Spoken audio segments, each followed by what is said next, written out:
People who feel more comfortable sitting in chairs should feel free to sit in chairs.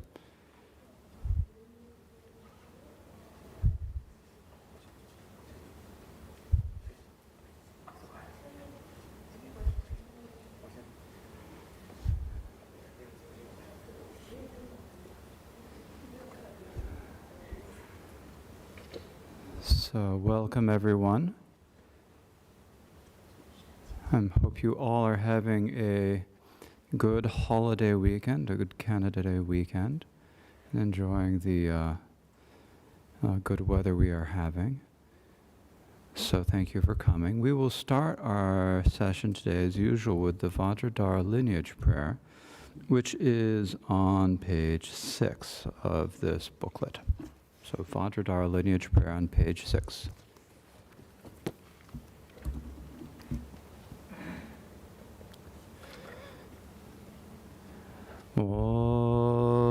Dorje chanjen telo narotam marba mila chuje gambo 주섬 시작 근전 갈마바 제시 천재 주바드남담 드타차선 발렌드로바소 sablam chadya chelanganyem nyame drogandabokajula sovadevokajula Jubadino nam tarjinjilo sheno gomji kangbar sombashin senor kuna chashen me batam tsende de ta chebe gom shena nye kor shemba me bar jinjilo mugu gomji gor sombashin menga dergo chebela malam jundu sova debe gom shena jeme mogu jewar jinjilo yeng me gom jing wujir sombashin kanshar tobeng sormate maje degar jobe gom chena gom jalo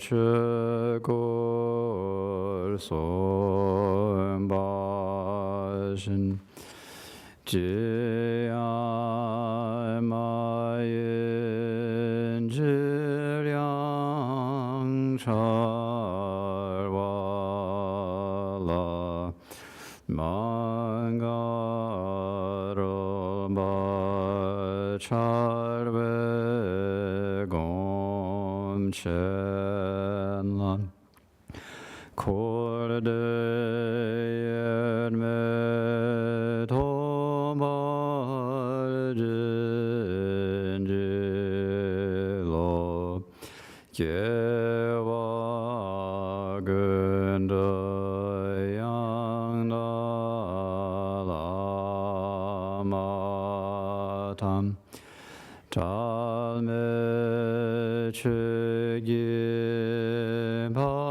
la lon je chen sa ta lam ji yuen de ra zo ne dor je chang gen gom pan yor to sho dor je chang gen gom pan yor to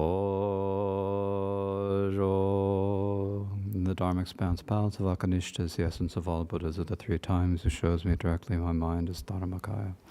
I prostrate to the glorious exalted Guru. Please bless me and all beings that our minds become the Dharma.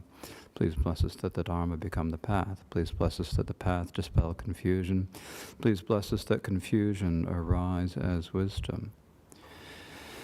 And so now, please, first of all, think to yourself about your motivation. Because as I always say at the beginning of a class or anything, really what determines whether what we are doing is going to turn out well or not is our motivation. So if we have a good motivation, then what we do can end up being good. So for that reason, I mean, of course, I'm sure you had good motivations for coming here. Wanting to learn a little bit about Buddhism or find out about something, or maybe you've studied Buddhism a little bit and you have more of a motivation. So, of course, we have a good motivation to come here, but sometimes we forget between the time that we set out and then we actually arrive. And so it's just good to remind ourselves. So please try to have as good motivation, the motivation to bring lasting benefit to yourselves and all those around you. And if you've studied Dharma before, think about the motivation of bodhicitta. So in these Saturday afternoon talks, which we've now been doing for a month or two, we first spoke a little bit about Buddhist history in general terms, early history generally, and then last week we started speaking about some of the ideas of Buddhism, and we spoke about the Four Noble Truths: the truth of suffering, the truth of origin, truth of cessation, the truth of the path. And so today what I'd like to do is kind of talk about another important idea in Buddhism, and this is the idea of what we call the five aggregates. And this is not a very elegant term in English. We could also use the Sanskrit word, the five skandhas, whatever. But it's basically an idea. A lot of people have the question, well, okay, who am I? What am I? What's going to happen to me after I die? Is there some sort of a soul or something that goes on to the next life? How did I get here? And so that's all all these questions are related to the idea of looking at, well, actually, who are we? What are we? And the Buddha looked at what we are and who we are, and he described it in a way that's kind of actually, in a sense, it's a little bit scientific. Although in science, you're generally looking outwards, and in Buddhism, we look in. It's like in sort of categorizing the different things in the mind, and you categorize them in like 5 different groups or 5 aggregates. So if we give you the names, and of course the names don't mean a whole lot first, it's form, feeling, conception, formation, and conscious. These are different ideas, but really what it means is you've got your mind, we've got the mind, we've got the body. So we've got the mental and the physical. So you could look at it on a larger level, and the physical includes everything in the world. When you look at our bodies, when you look at it on the smaller level of an individual, then like we have our bodies, and this is what we would call our form. So what is the nature of our form? I mean, basically, we think I've got a body. Well, is it one real body? I mean, you have to look, is it? Well, you've got different parts, right? We've got hands and legs and torsos and internal organs, skin, and all different things. All different parts that are put together. So it's actually not like really one thing. We call it one thing, and everyone can say, if you say, this is my, if I point and say, this is my body, then everyone's going to say, yes, it's your body, but what is the body itself? What's a whole bunch of other things put together? So when we talk about the aggregates, we use the word aggregate, that's what we mean. We mean that there are a lot of things that are put together to make up our minds and our bodies. It's kind of easy to see with our body because we've probably had biology classes in high school, no matter how many decades ago that might have been, or you might have read something about it. And so, we know like we have bodies that are, and we can also tell from just, what we know of our own bodies. We have different organs and so forth, as I just mentioned. And then they get smaller and smaller. They're made up of cells, and the cells have all sorts of different substances inside, a lot of water, a lot of some protein, a whole bunch of other things, and all of those go down to be made up of smaller and smaller pieces until you get to like atoms or quarks or whatever you want to call the smallest particle. So when we look at our bodies, actually our bodies are many, many small particles put together.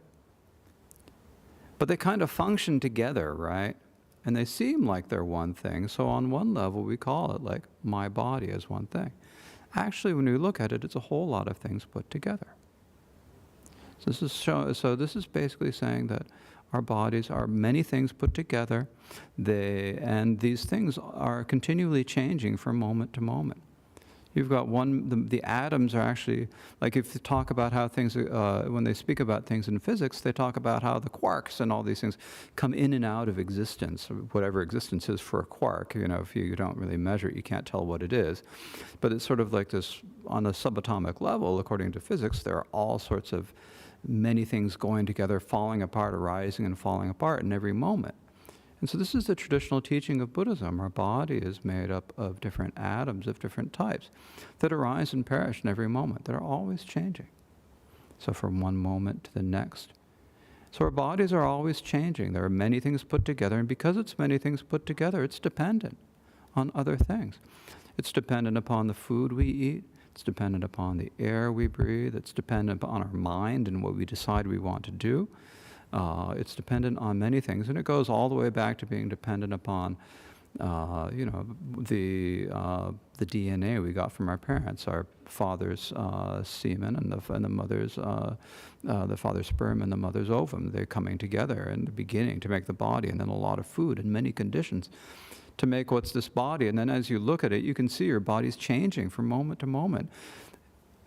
I mean, just moving your hand is you can do that because your body's an aggregate, because it's moving and changing in every moment. If your body were fixed, a single fixed enduring thing, then you couldn't do that. So that's like the body. And we can also see this with external things like tables and chairs and cushions and everything. These are also made up of many different other things. So that's basically the physical, and we call that by the name form, right? Form. So basically we characterize form as being made up of particles. Then we also have the mind. So when you think about the mind, and we say my mind, in English we use the singular, right? We think about mind as being one thing, right? But is it really? I mean, when you look at mind, actually, you can see that there are lots of different things going on. Even like at one moment, you're aware of, your eyes are open, and so you're seeing something. You've got visual awareness. You're hearing things. Maybe you can smell something. There's a pretty strong incense being burnt today. At least I can smell it. I don't know if it's going over as far as you all. There are all sorts of different scents and sounds and tastes, and you can feel your clothing. Maybe you can feel, maybe it feels like the weather's hot or something like that. So you can, all these different awarenesses at the same time. And then you have your thoughts. So that's all a whole bunch of different things. And so when we put these together, when we look at these, then actually we say that the mind, there are many different parts to the mind. And the first one we talk about in Buddhism, and when we're talking about in the 5 aggregates, is what we call feelings. It's when you see or a sense or something, or you think about something, and it feels pleasant, or it feels unpleasant or neutral. So that's feeling. Or you can think about the feeling that happens when you touch something. When you have a contact, either physical contact with your, like touch or sound or something, you have touch with something, that produces a feeling that's either pleasant, unpleasant, or neutral. Or you can have feelings in your mind. You're unhappy about something, that's an unpleasant thing, that's a mental feeling. You're happy about something, that's a pleasant mental feeling. So these are different feelings. That's the first level, and then we have the next level is what we call conceptions. So conceptions mean basically your ideas about things. That you have feelings and you think that's good, or you think that something is big or small or so forth. So these are ideas that we have about things. And then we also have lots of other different types of thoughts or cognitive processes, you could say. We call them in Buddhism, we call them mental factors that also engage they're also at work when we do things. So when you look at it, like you have what seems like a single mind, you actually have a lot of different things going on at the same time. There's a feeling, there's an idea, this is good, big, bad, blue, whatever. Any idea you have about things, you have, then you might have a feeling of attraction to it, you might have a feeling of aversion, you might have some attention or memory or all sorts of things happening at once. So that's all what we call mental factors, and these all go in what we call the aggregate of formations, right? And then the last aggregate is called the aggregate of consciousness. So consciousness and mental factors are a little bit different. Consciousness actually, I think it's basically just what we mean in English when we talk about subjective awareness. We hear a lot, when you read about neuroscience or philosophy of mind and so forth, people talk about subjective awareness. Well, it's just the mere awareness of something else. That's what we mean by consciousness. And then that can also be divided into many different types. We've got eye consciousness or visual, ear consciousness. In Buddhism, we call them by the name of the organ. It just has to do with Sanskrit and the history. I mean, normally in English, we'd probably call them visual, auditory, and so forth. But in Buddhism, they usually use the words of the sense faculty, the eye, the ear, the nose, the eye faculty, ear and faculty, nose faculty, and so forth, and then the mind faculty. So these are just different types of awarenesses that we have. Now, when you look at your awarenesses, we see that at any given time, there are many different awarenesses, but also they're always changing, right? Sometimes you have different sensations, you have different ideas. Nothing's stable in your mind. Actually, all the consciousnesses and all the mental factors in your minds are moving from moment to moment to moment. They're changing from moment to moment. So everything's looking up at cognitions. So everything is impermanent, and depends upon causes and conditions. It just arises and ceases. And so when you look at it, like if we have what seems like a long period of thought, actually it's a whole bunch of other smaller mental things put together that we make into the idea of, I've had a thought. So it's basically saying that everything that we think is a whole, is actually a whole bunch of little parts that we put together to make it all look fine. Like we have this throne behind me, the throne of the Karmapa. When you look at the throne of the Karmapa, it was his birthday the other day, so we had the celebration, and the throne is right here. If you look at it, you see there are all sorts of different parts. There are lots of materials that are put together to make that throne. And then there are all the silicon put on top of it. We give it all the name, one name of throne, but there are actually lots of parts put together. And then when you're looking at it, you might look at it and first say, what is that? You might say, it's a throne. You might say, it's beautiful. You might say, oh, it's too much. You might say anything. I mean, it doesn't really matter what you're thinking. Of course, if you're thinking faithful thoughts, we'd say it's better. But, it's really, you have lots of different thoughts that are happening when you see that thing. I mean, maybe when you first came in, if you'd never seen anything like that before, it was kind of like, what is this? Or you might have thought, this is really beautiful. Then when you come in, you've seen it all the time. It's like, oh yeah, they got the throne out again. It's like a different thoughts happening all the time. So just looking at something like that, we can see that that's made up of different parts. And all of the awarenesses we have out of it are made up of different parts. This is what we call the 5 aggregates. So then the question is, what's me? Right? What is me? What is the me? Is it your body? And if it's your body, is it the whole body? Is it part of the body?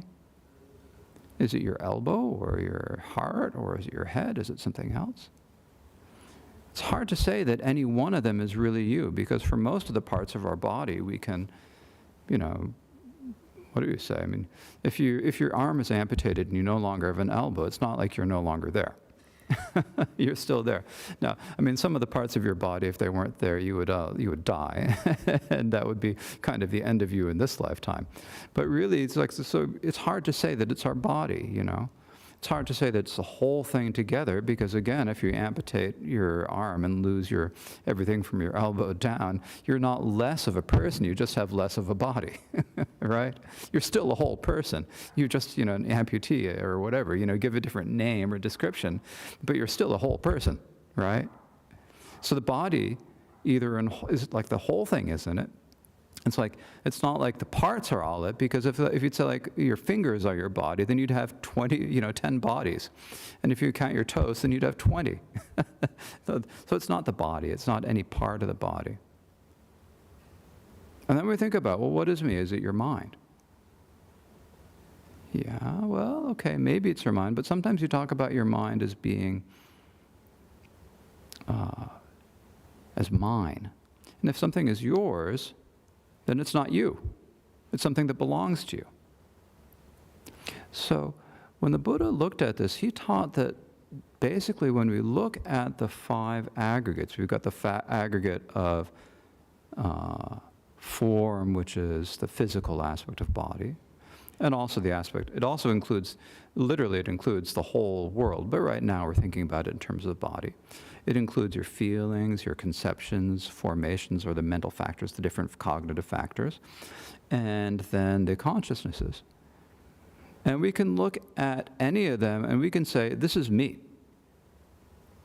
Like we look at your body and you say, this is me. You look at your body and then you have some idea of who you are, like white, Anglo-Saxon, something like that. That's an idea about who you are. It gives you an idea about who you are. You construct an idea based on it, right? So that's like with your body. You can also do it with any of the other things. When you see something and you feel unhappy with it, you might think, that's not me. That's not the way I should feel about it. Or you might think that is me. And same with your other ideas. You might have like a feeling of love for someone and you think, that's me. That's my nature is loving, right? Or you might think that I'm an angry person when you feel anger. You might see all those as being part of you. But none of those are really, are any of those really you? Like if you have an idea, is that you? Your idea, it's a little different, right? So basically, when you have these 5 aggregates, we've got these ideas that we make up about ourself based upon the 5 aggregates. And so what the me actually ends up being is like, you have this idea. It's like either you think of the 5 aggregates as either as being yourself, or you might think of yourself as being supported somehow by the body and the mind, or you might think of yourself as owning the body and the mind. You might think of yourself as being inside the body or mind, something like that. But what is that me? Is there anything other than the body and mind that you can find? So the reason why this is important to think like this, you have to take a look. I mean, you can't just sort of, as I often say, you can't just take my word for it just because I'm saying it. And even though I'm repeating teachings I've heard from other masters and that originally the Buddha taught, you have to look at it for yourself to really get an idea. Is this really so? So we have this idea, we have experiences, we have moments, we think this is me or this is not me. We create an idea of a personality based on our bodies and our mind. And sometimes we can get really extreme about it. I was reading an article online when I was going through the news. There was an article written by a very earnest young person who was saying, she was writing that she had spent years wondering who she was, and now she'd come up for the perfect label for herself. And I can't even remember the label. It was like some 25-syllable word that used all sorts of compounds that I'm sure had some sort of a meaning for her. It took her years to think up this word, to label herself by a word. It's like a lot of work. But what is that? What are we labeling? So in other words, all our ideas of ourself are like labels that we're giving to different aspects of our experience. So the problem that we normally have in our lives is that we think that there's some sort of enduring me, some self that we think, you have this sense that there is this me that started when we were kids or maybe before. We don't really remember when it started because we were always kind of aware of it. And, from the time you're a kid, you have an idea of being me. And this idea continues and continues, and then you get older and older, and you think that there's something enduring, this essence of me that's the same the whole time, and then it goes on and gets older. And then you get change, and then you change over time, but you still think the idea of there being like a me. So who is that me? Like if we think about, to use myself as an example, 55 years ago, I was about that long, right? Forget about speaking Tibetan. I didn't even speak English. I didn't speak. All I could do was suck and cry and do all that sort of thing, right? You wouldn't, you'd look at me now and you'd say, oh, he's a Buddhist monk, he's a Kempo, he's a whatever, you have the ideas about me. But if you look at a picture of the baby from 55 years ago, it's not me, is it? No, nothing in common. Then when I was 8 years old, even though I was not Canadian, I still was interested in hockey. I played hockey every Saturday morning. I was terrible. I couldn't skate. Couldn't skate well enough, I should say. So, is that hockey playing kid, does that have anything to do with who I am now? Or whatever. So you look at it, it's changing over time. So we have this idea that we're fixed and stable, and we cling to this idea of me being one thing, and that gives us a lot of problems. Actually, we've got lots of different aspects of our self, of our body, of our minds that are always changing from moment to moment. And if we can just kind of relax and go with the flow and not really worry about me so much, then everything gets easier for us. Because you're no longer worried about protecting me. So this is the aggregates. The aggregates are like the basis for the basis on which we create the ideas of the me, but this me is actually just an idea in our heads. When we understand this and we see that our idea of a me is in our heads is just an idea, then we're able to, then we can recognize that actually we're much closer to other people than we think, right? We're often very judgmental of other people. And we're often very harsh on other people. We're often think they're going to do something to me. And that creates a lot of problems to us. Well, what does this come from? It comes from thinking of ourselves and others as being totally separate. Well, your idea of yourself is just an idea in your head, and your idea of the other is just an idea that you have about someone else. And if we can let go of those ideas, then on the very basic level, we can actually begin to appreciate the other people more. We can feel more compassion for other people, have more love, have more compassion, become more peaceful, and get along with everyone better.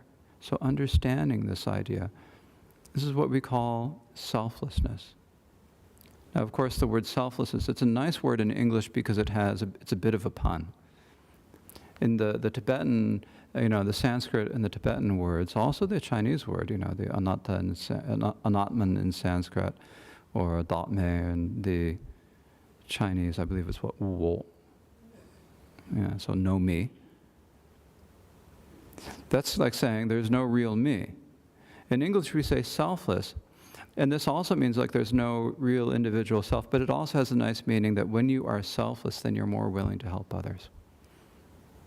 When you no longer are clinging to me, then you're free to be generous to others.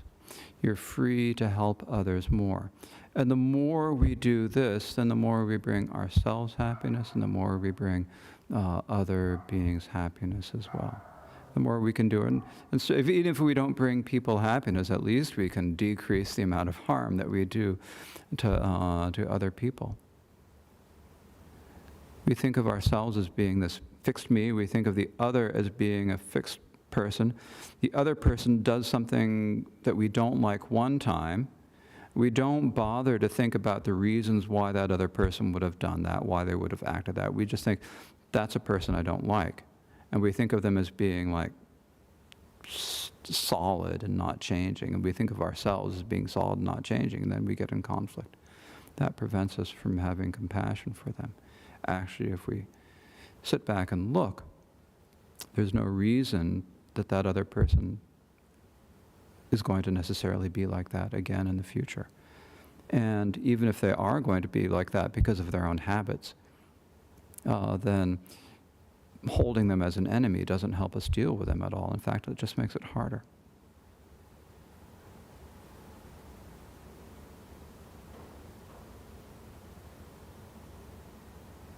So these 5 aggregates, basically the 5 aggregates, I've been talking about it on the level of the individual, but it also includes everything. Everything compound. If there's anything non-compound, it's not included here, but everything compound in the universe would be included within these 5 aggregates. So it's like kind of a way of going and looking at, individuals in the larger cosmos, having an idea of how it all fits together. And when we look at the 5 aggregates, actually, another way to look at them is like last week we were speaking about the truth of suffering and the truth of the origin of suffering. So when you think about suffering, if we're still in the coronavirus epidemic. This morning I heard about 2 other people whom I know who are sick with COVID and are in bed. They're not here in Canada, they're in Portugal. But there are probably plenty of people here in Canada, and maybe some of you have had it. So when you are sick, whether it's COVID or any other disease, what is that sickness? Right? It's a virus, right? And it's your body. It's the reaction of your body to the virus. And then there are feelings that you feel in the body. And then there are things that you're thinking in your mind. Oh, is this COVID? Do I have to get a test? Do I have to do this? I just feel bad. I'm too tired to do anything, or whatever you're thinking. That's how, like our whole experience of the illness. Well, what is this? This is also just your body and your mind and the virus. So the virus is what? We don't know if the virus is sentient or not. I'm not going to say it is or isn't, but certainly the physical aspect of the body, the virus is form. Our bodies are form. Our minds, all of our reactions to that's all our mind. The feelings, the unpleasant feeling of being sick and all that. The ideas, the fears and so forth. Those are the mental factors. And then there's just the awareness of feeling like terrible. So the illness is nothing other than the 5 aggregates. Or when you are hit or you feel pain or something like that, if you break your leg or something like that, is that anything other than your 5 aggregates? It's just your 5 aggregates in a different state. So all of the suffering we experience in the world is actually nothing other than the 5 aggregates. So we do so much to take care of our bodies. We pamper our bodies, but actually if we look at it, we see that the bodies are actually just the truth of suffering. Because when you suffer on the basis of your body. You suffer on the basis of your mind.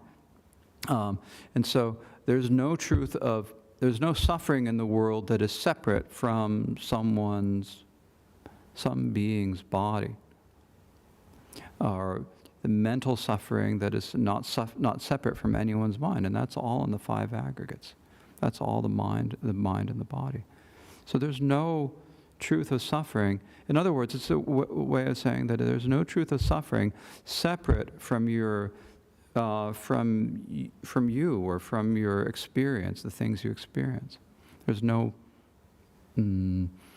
abstract, nothing abstract. It's all just looking at your own experience. Likewise, when you do things that cause suffering, for example, when you, I'm going to use a bad example that I don't expect many of you are doing terribly frequently. Like if you're going to kill something, I'll use the examples that come from the old Sanskrit texts so that we don't have to worry about modern and complicated things. Like if you are hungry and you want to kill a chicken to make soup for dinner, you've got the idea, originally, I'm going to go off, I'm going to wring this chicken's neck and I'm going to make a soup, right? Then you go outside and you grab the chicken and you go twist its neck and break its neck, or you chop the head off and it runs around. Well, all of you've got that action, it's just your body moving through different states in time. So that's all the form aggregate. And the idea is in your mind, I'm looking forward to that soup, so I'm going to kill this chicken. That's all in your mind, right? So it's all your mental factors and consciousness. So that what we call the truth of the origin of suffering is also nothing other than your body and your mind and the physical things that you experience. So there's no truth of the origins separate from our bodies and our minds. It's not something abstract. So when we're looking at, and then when you learn how to avoid doing harmful things and learn and cultivate loving kindness and compassion and calm your mind so that you can become a better person and progress along the path, that's nothing other than your body and your mind. Like when you were sitting here doing meditation, at least for us beginners, it's nothing other than the 5 aggregates. There's nothing other than the 5 aggregates. So it's like all of our experience. And what this means is that there's no abstract thing that you need to worry about. There's nothing else out there that you need to worry about. Everything that you need to do to make yourself happy in the short term, and everything that you need to do to bring yourself to liberation in the long term is within the realm of your experience. And since it's within the realm of your experience, it's not necessarily entirely under your control, but at least you have the ability to react with it in ways that you can do things to make yourself and to make others happy. It's not some abstract thing you can't do anything. There's no immutable cosmic law that you are subject to. It's like your own experience, and you can deal with your own experience and work with your own experience to become a better person, become more loving, and to calm your mind. There's nothing abstract that you need to worry about. And then when we think about it, well, why are we doing these things? Well, because we're worried about what motivates a lot of people is we're worried about what's going to happen to me in the future, and in particular in the future when I go on to pass on, to move on to my next lifetime. And this is also a question that a lot of people have. Well, we talk about that we're being selfless. There's no me. There's no single solid me. It's all these aggregates. So at the time that the body dies, what could go on to the next lifetime? How can there be any next lifetime if there's no me? And the answer is it's actually just almost exactly the same as in this lifetime. There's one big difference, but the difference is you actually die, as opposed to in this lifetime what we do is we go through from moment to moment. And each moment you've got an aggregate of a whole bunch of things in one moment. They're all impermanent, and they act as the causes for the next moment, and they act as the causes for the moment after that, and so forth. And this string of instants that go by so quickly we're really not aware of them. It's kind of like the frames in I can't even say a movie anymore because we don't watch movies except on computer screens. So you've got all the flickering images on your computer screens, right, that are going through and refreshing at something like 24 or 32 frames per instant, or however high you have, whatever resolution you have your screen set to. You see, it's like all this going through. Well, it's the same thing with our body. It's actually hundreds or thousands of times per second. It's all being reconstituted. Our mind is just working so quickly. And from instant to instant, changing and going on to the next. And in the same way as the body changes and goes on to the next, then our body and mind change and go on to the next moment throughout the course of this life. When we come to the end of this life, then at that point, the body is no longer able to support consciousness. It dies. When your body dies, and then the body and the mind are kind of together, but the body is no longer able to support the mind, and the mind is kind of free to go on to the next place. And then because of the habits in our mind, because of unless we have really realized how things are, we're kind of forced on by our habits. In other words, what we would technically call karma, but to look at it in a simple way, it's all the habits that you've instilled in your mind because of the actions and that you've done over the course of this lifetime and previous lifetimes. They go on and force you, and then cause you to move on to your next existence, where you then take another body and move on. And so then it's just the continuation of the 5 aggregates in the next body, until that one dies, and then that physical body goes on. The body goes, as we say in English, ashes to ashes, dust to dust, and the mind goes off. The feelings, conceptions, formations, and consciousnesses all keep going until you see your parents for the next lifetime, if you're going to be reborn human or an animal that's born from the womb.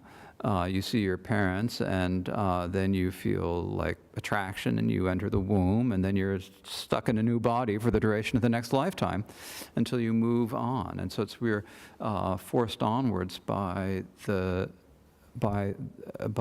karma and afflictions, which basically means all what we would say, the habits we have in our mind, the ways we think. That's what perpetuates our existence from lifetime to lifetime after samsara. So that's basically the Buddhist explanation of how, even though there's no single soul, no single self, no single me, we have the illusion of an experience of a me that continues throughout this lifetime, and then if we don't do anything about it, will continue for innumerable lifetimes into the future. So that's like the main point of this. There doesn't have to be a single me. If you have a river, you watch a river go by at a particular point, you've got change happening, you've got different water. You always look at it, you say it's the same river. I mean, you go over here and you look at the Fraser River. The water's high tonight, the water's low tonight. There's always water in the Fraser River. And you can watch it flowing down and carrying all the logs from up in there. And you can watch them all being flowing out into the sea. And it looks the same because pretty much every time you go and stand on the dikes in Richmond and look at those, you're going to see logs going, and you're going to see this going. So this is the Fraser River. Well, it's not the same one as you were watching yesterday. Right. Of course, the ancient Greeks had this idea too. Who was it? Was it Archimedes, or was it?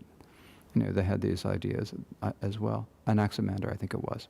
You can never step in the same river twice. Right. It's not the same, but it looks close enough, so we give it the idea. We have the idea of it being. So on a relative level of our daily experience, it looks like there's a me. It looks like there are others. But they're not single, solid, and fixed the way we think there are. There's no fixed me, there's no fixed other. And so when we realize this gives us a greater opportunity to really help ourselves and help others. If we had a single, solid, fixed me, and we were in a situation we're unhappy with, we'd never be able to get out of it because we're fixed. If there is an enduring you who's unhappy, then you're always going to be unhappy because that's part of the you. Since there's no enduring me, since there's nothing that lasts, we can do what we can to make ourselves happy in the future, to bring ourselves happiness. So I think that's maybe enough from me today, but some of you might have some questions or ideas about. Oh, Susan? I understand there's no single solid myself, but there must be, like, my mind attract, like having karmas and then move on, life after life. Mm-hmm. So there is a thing. There is, you can call it mind or anything. It's not dissolved. It's not disappeared. It's like follow the karma from life Mm-hmm. after life or go to pure line. Then there is a thing distinguished from other mind or other karma. Right, so It's not like nothing. it's not like nothing. Right. Well, because you have the experience. We have the experiences in any given moment, right? So do you all hear the question? Yeah, so what is it that's going on? Well, if you look at it, in any given moment, we have multiple things happening in our mind. And they're all causes. Then there are also multiple things that are happening on subtle levels of mind that we just don't see at all because we don't have. Great meditators talk about how on there's a subtle level of thought that we're not aware of. This is what similar to what in Western psychology we'd call the subconscious. You've got all these habits of thinking, habits of mind that are percolating down there way under the surface. And every once in a while you have an experience where you have some strange thought that comes up all of a sudden. Well, that's not coming from nowhere. Its cause is somewhere within your continuum, right? So you have all sorts, but even in any single moment, it's not like there's a single mind. Because you're aware of multiple things at once. Even if you're conceptually only paying attention to one, you're aware of multiple things at once. And even your idea about a single thing, like if you are thinking about you're thirsty. That thought, I'm thirsty, actually lasts over a period of time. And each moment it's changing. The consciousness is arising and changing in every moment. So even that's not really a single thing. So there's this interdependence of causes and conditions in the mind that keep it going on. As long as there are the causes and conditions in the mind for the next moment of mind, the next moment is going to arise. And then that moment also has all the causes and conditions for the next moment, so it will arise. And that continues past your death unless you do something to stop that sequence of causes and conditions. So when you have this feeling that there is some sort of a me, that the mind must be something, well, you need to look and see what your mind is. You just have to sit down and look. And just rest and look. Just so you can see what is going on from moment to moment. There are different levels that you can look at. on a kind of surface level, it's like they're always, like it's the one thing. Then you look a little bit underneath the surface, there are many different things going on all at the same time that work together. If you look deeper than that, then what is it like? So these are the, that's how it is. As long as there are the conditions in the mind, there are lots of layers of our mind that we're not even aware of. And then they move on to the next. All these cause and conditions create a, it's not me, you don't have to call it myself, but all these cause and conditions create this. Well, what we'd say, the comparison we have, like all the causes and conditions create something. What they create is what we would call a continuum. Like, it's like the flow of a river. Another example that is used is like it's like a candle.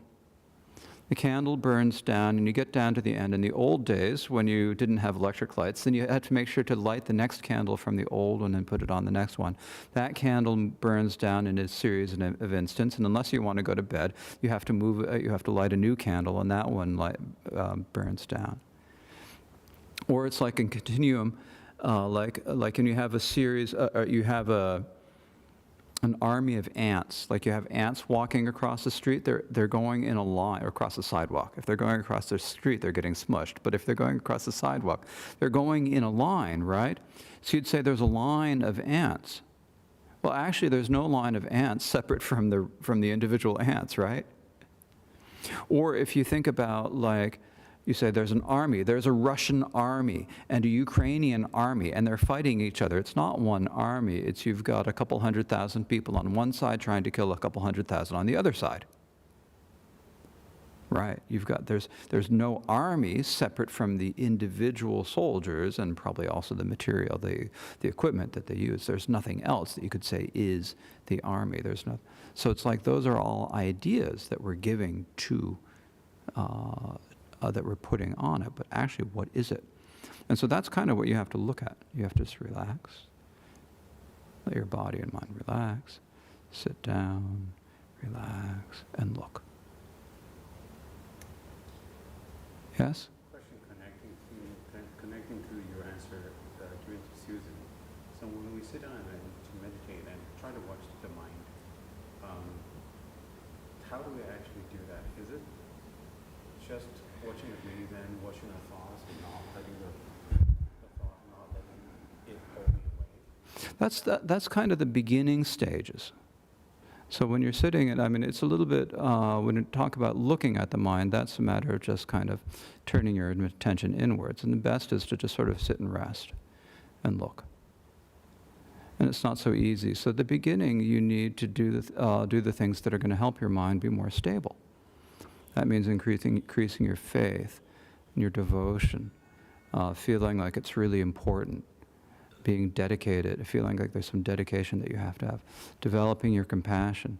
And the more you develop these qualities of mind, then the mind is naturally going to come to rest. And then as the mind comes to rest, you just rest and then you look. It's not easy to say how you look. You just kind of sit and look. So later you'll eventually start getting there. Yes? Did Buddha give much specific detail when he was discussing reincarnation and that path of samsara, sort of regenerating? I mean, is it because the idea is some people think that you're going to a different body entirely. Mm-hmm. You're attracting a different, your thoughts are attracting a different physical form that's quite different from before. Yes. Or is it one where you're kind of in this time-space confusion where you're like Groundhog Day, that movie where you're living your life again.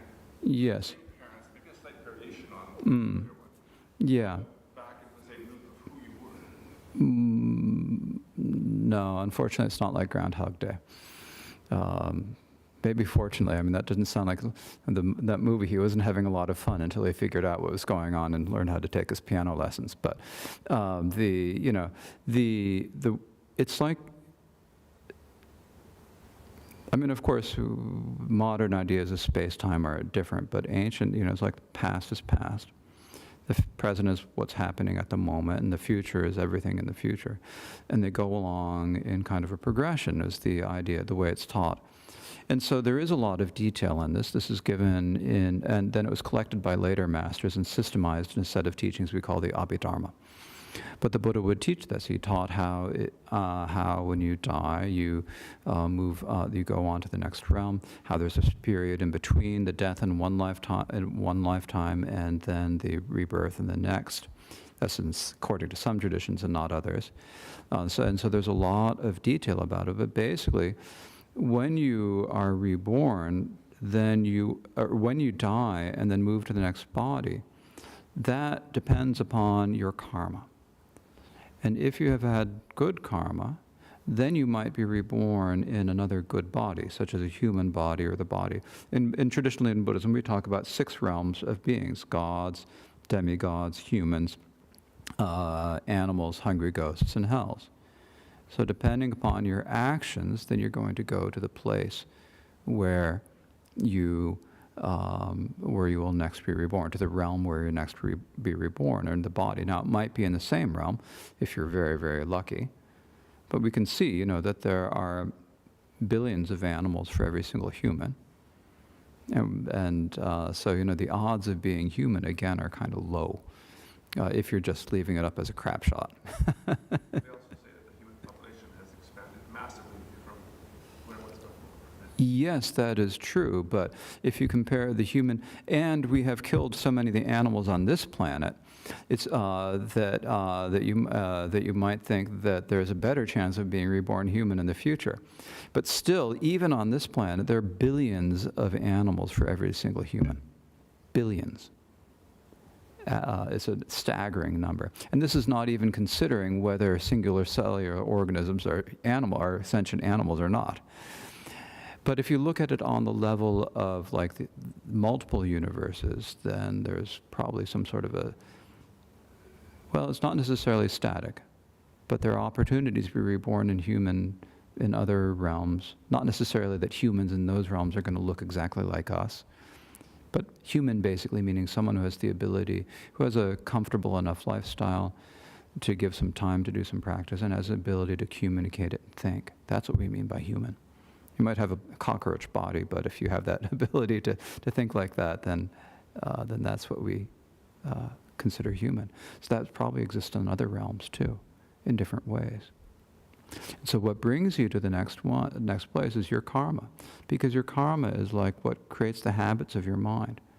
So all the constructions of the world, like this world that we're seeing, we think we're seeing the world as it is, but even if you look at the teachings of neuroscience, we're seeing the world as our minds make it up.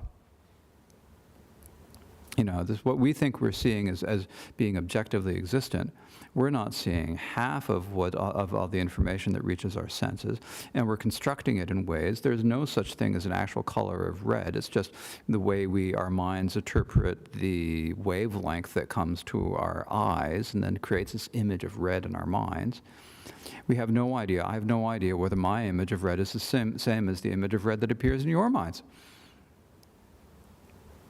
And so it's all based upon the habituation of our mind, the situation that we're reborn in our next. So if we take care of our minds now by being careful of our actions and by taming our minds and doing a bit of meditation, then we can create the conditions to be reborn in a good place, or even to achieve liberation from the cycle of samsara.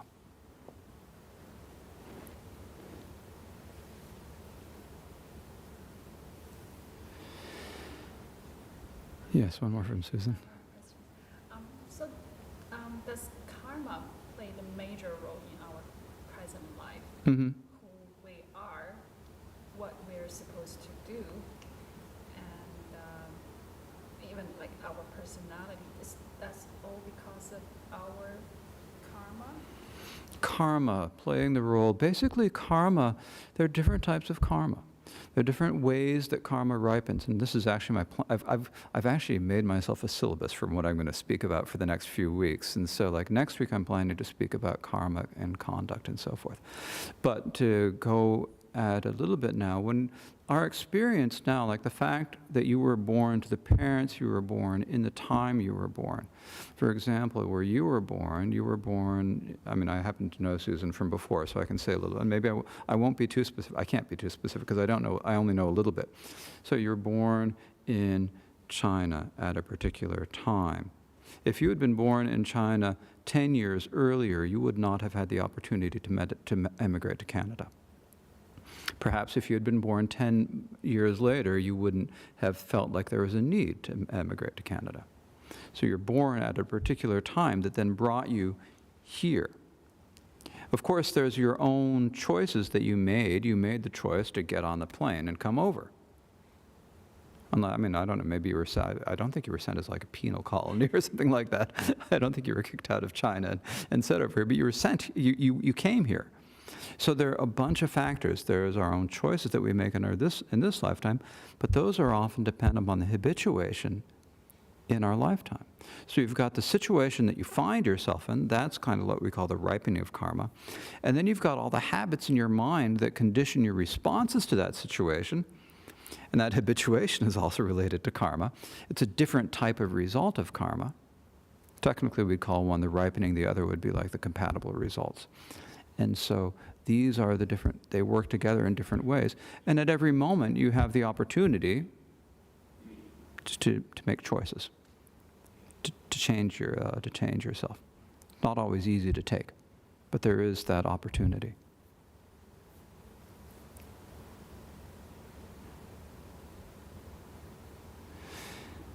Okay, shall we do our weekly bit of meditation?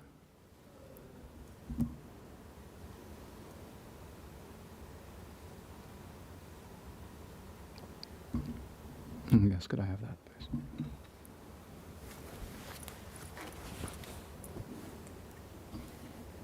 Thank you. So let's just go a little bit over the meditation. And what we've generally been doing now is what we call shamatha meditation. Shamatha is a Sanskrit word. Shama means peaceful.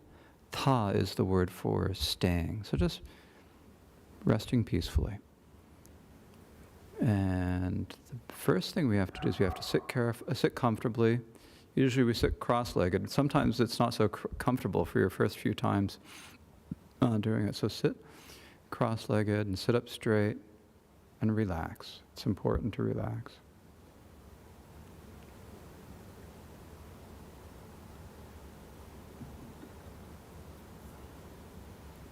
And just relax for a few moments.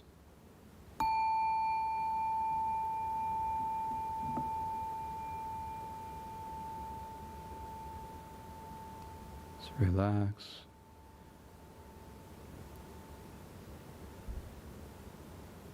So you're sitting cross-legged. You can feel the cushion underneath you. Sitting up straight. And your hands can be either on your knees, palm downward, or you can rest your left hand in your lap and your right hand on top. It's the posture like the posture of the Buddha Amitabha.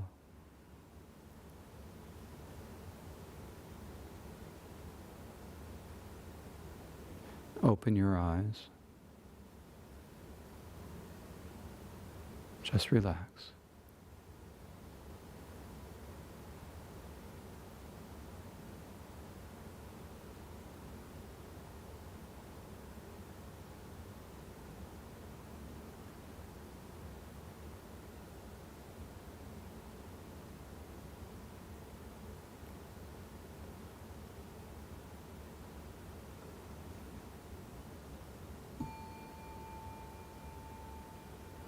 So I'll take a break.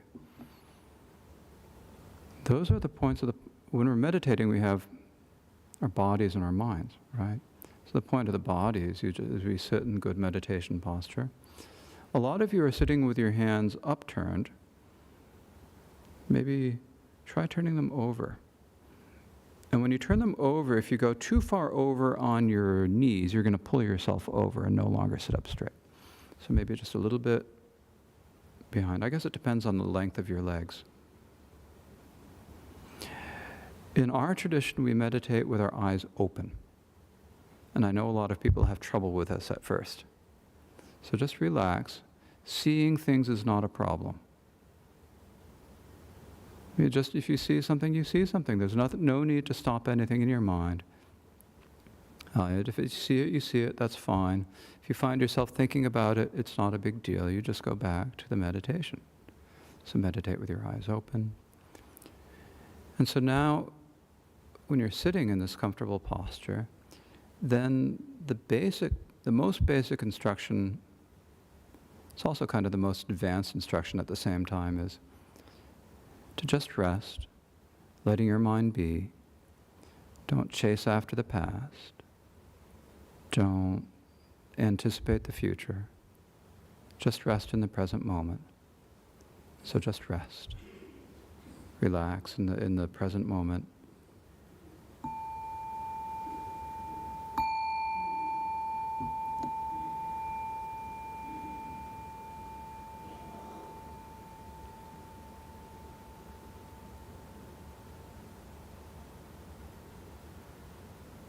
So relax.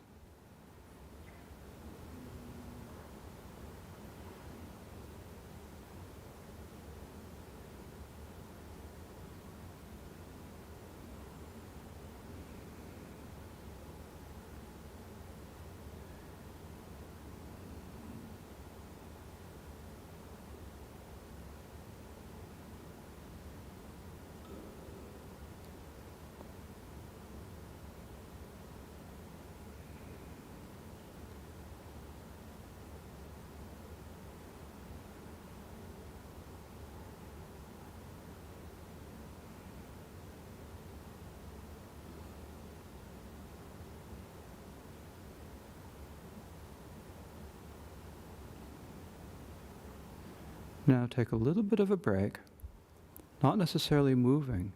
Take a break with your mind. And then when you feel ready, once again, just relax and rest.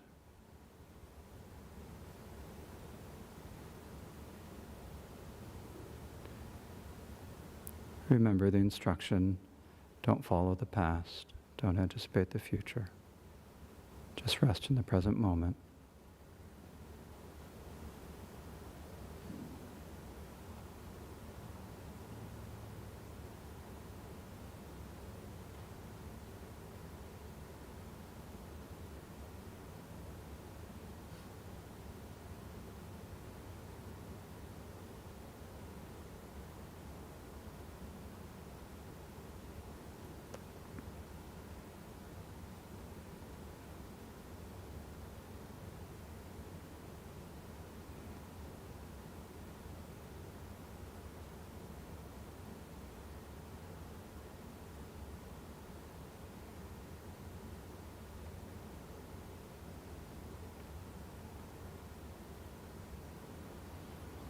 If any thoughts come to your mind, there's no need to stop them.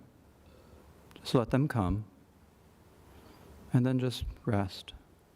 Don't try to follow them. Don't try to stop them. Just rest. Try to keep mindful and aware.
So before we recite the dedication prayers, I'd like to mention that some of the Dharma friends here have asked me to teach about the Vajradhara lineage prayer, the prayer that we open up all our sessions with.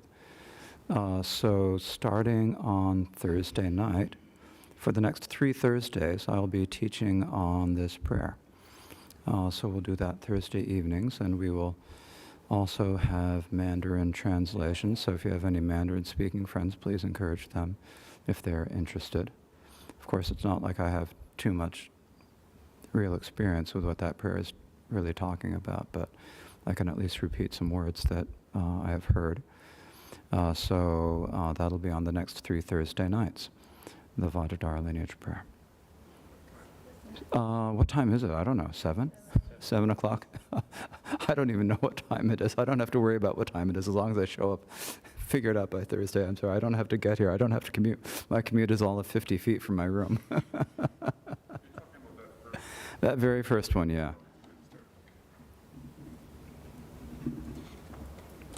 Okay, and we will now recite the dedication of merit. So this is what we do at the end of, we try to do this at the end of all of our sessions, because when we have done something good, and if you just get up and go away, it's gone. If you get up and then get angry, it's gone, and so forth. So by imagining that we are dedicating the merit and giving it away to the benefit of all sentient beings so they can all have reach lasting happiness, then there's no longer anything that we can lose. So please, thinking in this way, think that all of the good that we have done by speaking about, listening to the Dharma today may be for the benefit of all sentient beings. So this is on page 217. Did I say that already? Page 217. Osanam de tam je se pani tomne nye bedranam pamchene Kegana chibala chombai sibe toledro gunyodroshom.